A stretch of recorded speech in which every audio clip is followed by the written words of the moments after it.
नमस्कार, स्वागत है आपका। आप देख रहे हैं द न्यूज और मैं रानी गुप्ता आपके साथ। दिल्ली में जहां बीजेपी की शानदार जीत हासिल हुई है, तो वहीं दूसरी ओर आम आदमी पार्टी को करारी शिकस्त का सामना करना पड़ा है। आपको बता दें, जिस तरीके से आम आदमी पार्टी को यह करारी शिकस्त का सामना करना पड़ा, इसको लेकर के आम आदमी पार्टी की ही राज्यसभा सांसद स्वाति मालीवाल ने अरविंद केजरीवाल पर करारा हमला बोला और ये कहा कि घमंड तो रावण का भी नहीं टिका था, उसका घमंड भी चकनाचूर हुआ था। फिर तो ये अरविंद केजरीवाल का घमंड था, चकनाचूर तो होना ही था। इसके अलावा आपको बता दें कि परवेश वर्मा, जिन्होंने अरविंद केजरीवाल को नई दिल्ली विधानसभा सीट पर करारी शिकस्त दी है, तो आपको बता दें कि शिकस्त देने के बाद उन्होंने अरविंद केजरीवाल पर ताबड़तोड़ हमले बोले और उनका यह कहना है कि पिछले 10 सालों में जिस तरीके से अरविंद केजरीवाल ने दिल्ली को विकास के मामले में काफी ज्यादा पीछे ढकेल दिया है, तो अब दिल्ली का विकास बीजेपी और हम सब मिलकर के करेंगे। तो वहीं दूसरी ओर आपको बता दें कि खास तौर से मुस्लिम बाहुल सीटों पर भी बीजेपी ने दबदबा बनाया रखा और खासकर अगर हम बात मुस्तफाबाद सीट की करें, तो यहां से बीजेपी के प्रत्याशी मोहन सिंह बिष्ट ने ऐतिहासिक जीत हासिल की है। आपको बता दें कि मुस्तफाबाद सीट बीजेपी के लिए काफी ज्यादा टफ मानी जा रही थी और बकायदा मुस्तफाबाद सीट को लेकर के बीजेपी ने एक लिस्ट जारी किया था जिसमें मोहन सिंह बिष्ट का नाम था। हालांकि जैसे ही उनका नाम सामने आया, पहले तो ये टफ लड़ाई मानी जा रही थी और खुद जो प्रत्याशी रहे मोहन सिंह बिष्ट, उनका भी ये कहना था कि ये सीट काफी ज्यादा जो है वो निकाल पाना मुश्किल है, लेकिन बीजेपी ने मुझ पर भरोसा जताया है और ये भरोसा टूटने वाला नहीं है। लेकिन आज जो नतीजे सामने आए हैं उसमें देखने को मिला कि मोहन सिंह बिष्ट ने यहां से ऐतिहासिक जीत हासिल की है और जब उन्होंने जीत हासिल की तो इसके बाद उनका रिएक्शन भी देखने को मिला और उनका कहना है कि अरविंद केजरीवाल ने 10 सालों से जिस तरीके से दिल्ली का बुरा हाल कर रखा, फिर चाहे वो शराब घोटाला मामला हो, दिल्ली के लोगों को गंदा पानी पिलाया, इन तमाम चीजों का बदला आज दिल्ली की जनता ने अपनी वोट की चोट से दिया है। लेकिन बात अगर हम यहाँ पर स्वाति मालीवाल की करें तो क्या कुछ स्वाति मालीवाल ने कहा है, सुनिए उनका ये बात। ने बहुत बढ़ चढ़ कर इस पूरे कैंपेन में भी बहुत तरीके से मुद्दे उठाए हैं, चाहे वो महिला का मुद्दा हो, चाहे वो सफाई का मुद्दा हो। दिल्ली सरकार, जो दिल्ली सरकार थी, उसके खिलाफ क्या कहेंगी सबसे पहले आप ये नतीजे देखकर? घमंड और अहंकार किसी का भी ज्यादा दिन तक नहीं टिकता। अरे रावण का भी घमंड चूर चूर हो गया था, तो ये तो फिर सिर्फ अरविंद केजरीवाल जी हैं। अगर इतिहास हम देखें तो वो गवाह है कि अगर कभी भी किसी भी महिला के खिलाफ कुछ गलत हुआ है तो भगवान ने उन गलत करने वाले लोगों को दंड दिया है। आज दिल्ली पूरी तरीके से एक कूड़ादान बन गई है। हालात इतने खराब हैं कि आप दिल्ली में कहीं पे भी चले जाइए, सड़कें खराब पड़ी हैं, टूटी पड़ी हैं, लोगों को पानी गंदा बदबूदार सड़ा हुआ मिल रहा है या फिर मिल ही नहीं रहा है, नालियां ओवरफ्लो कर रही हैं, जगह जगह कूड़ा पड़ा है, एयर पोल्यूशन चरम सीमा पे है, यमुना नदी साफ नहीं हुई है।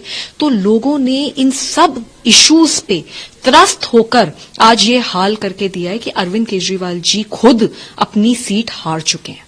जी, अरविंद केजरीवाल के साथ साथ कई आम आदमी पार्टी के बड़े नेता, मनीष सिसोदिया हो गए, सौरभ भारद्वाज हो गए, सोमनाथ भारती, काफी ऐसे लोग हैं जो हार गए। क्या वजह देखती है आम आदमी पार्टी के इस बार चुनाव हारने की? इनको ये लगता है कि ये कुछ भी गलत कर देंगे, कुछ भी झूठ बोल देंगे, कुछ भी ड्रामा कर देंगे। इन्होंने मेरे साथ क्या नहीं करा, कितना अत्याचार करा। पहले तो मारा पीटा, उसके बाद फिकवा दिया, उसके बाद चरित्र हरण करा। जिसने मेरी पिटाई करी उसको Z+ सिक्योरिटी दिलवाई, उसको डीजीपी और चीफ सेक्रेटरी पंजाब गवर्नमेंट के रिपोर्ट करते हैं क्योंकि वो chief adviser to Punjab chief minister बना दिया गया है। उसको लुटियन जोन में MP की कोठी दी गई। तो जिस लेवल का इन्होंने अत्याचार करा और कैरेक्टर असैसिनेशन मेरा करा है, इतना झूठ और भ्रम फैलाया इन लोगों ने, तो मुझे लगता है कि दिल्ली की जनता समझदार है और वो देख सकती है कि उन्होंने क्या करा और उसका जवाब उन्होंने वोटों के द्वारा दिया है। आपको लगता है आपका जो एक मुद्दा रहा है, जो आपके साथ हुआ है, जो आपने बोला है, क्या वो एक बड़ा मुद्दा था आम आदमी पार्टी का अरविंद केजरीवाल के हारने का? मुझे लगता है कि हमारी कथनी और करनी एक समान होनी चाहिए। अनफॉर्चुनेटली हमारी जो लीडरशिप है उसमें वो कथनी और करनी बिल्कुल अलग होती गई। जो लोग ये कहते थे कि हम कभी सिक्योरिटी नहीं लेंगे, बड़ा घर नहीं लेंगे और गाड़ी नहीं लेंगे, वो शीश महल बनाते हैं। वो Z+ सिक्योरिटी के लिए खूब लड़ते हैं और जनता के बारे में कुछ काम नहीं करते। 10 साल में दिल्ली में अगर आप जमीन पे जाएं, क्या काम हुआ है? MLAs जो एक बार वोट जीत के आ गया, उसके बाद उसने अपनी शक्ल तक नहीं दिखाई। तो लोगों के अंदर जब गुस्सा होता है, और मैं ये मानती हूं इस बार का जो इलेक्शन है बहुत बुनियादी मुद्दों पे लड़ा गया है, तो जब गुस्सा आएगा लोगों को तो फिर वो वोट्स में ट्रांसलेट होगा। भाजपा जीत गई है, बीजेपी के जीतने पर आप क्या कहेंगी?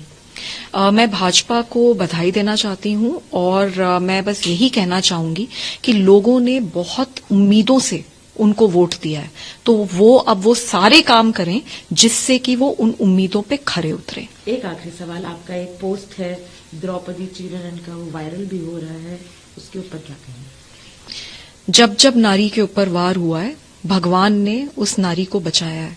मैं बस यही कहना चाहती हूं कि भगवान है और भगवान नारियों के साथ खड़े हैं। आपको बता दें कि स्वाति मालीवाल लगातार दिल्ली विधानसभा चुनाव को लेकर के काफी ज्यादा एक्टिव रही हैं। शराब घोटाला मामले से लेकर के उनके साथ जो दुर्व्यवहार हुआ उस मामले को लेकर के, यमुना नदी की गंदगी के मामले को लेकर के और खास तौर से कूड़ा कचरे के मामले को लेकर के उन्होंने अरविंद केजरीवाल को जोरदार तरीके से घेरा था। और जिस तरीके से जो सुबह से रुझान आ रहे थे, उसके बाद से स्वाति मालीवाल के एक एक रिएक्शंस भी पोस्ट के माध्यम से देखने को मिले। सबसे पहले उन्होंने पोस्ट किया द्रौपदी चीरहरण का, और ये जो चीरहरण का पोस्ट था उसके बाद से ही लोग अरविंद केजरीवाल को टारगेट करने लगे। और स्वाति मालीवाल का यह कहना है कि आज भगवान ने उन लोगों को सजा दी है जिन्होंने एक महिला का अपमान किया। आपको याद दिला दें कि एक खबर सामने आई थी कि कैसे अरविंद केजरीवाल का जो ऑफिशियल हाउस रहा, सीएम हाउस शीश महल, वहां पर स्वाति मालीवाल के साथ बदसलूकी की गई थी उनके पीए की ओर से, और बाकायदा स्वाति मालीवाल ने इस मामले को लेकर के केस भी दर्ज करवाया था। तो वहीं दूसरी ओर बात अगर हम नई दिल्ली विधानसभा सीट की करें तो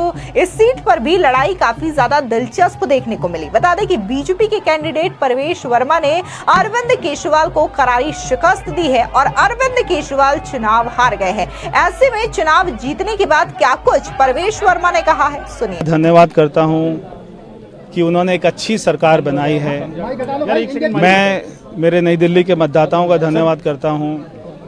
मैं लाखों कार्यकर्ताओं का जिन्होंने जी जान मेहनत करी है उनका धन्यवाद करता हूं। मैं हमारे प्रधानमंत्री जी आदरणीय श्री नरेंद्र मोदी जी का, ये जीत अगर सही मायने में है तो उन्हीं की है, क्योंकि दिल्ली की जनता ने उनके ऊपर में विश्वास जताया है।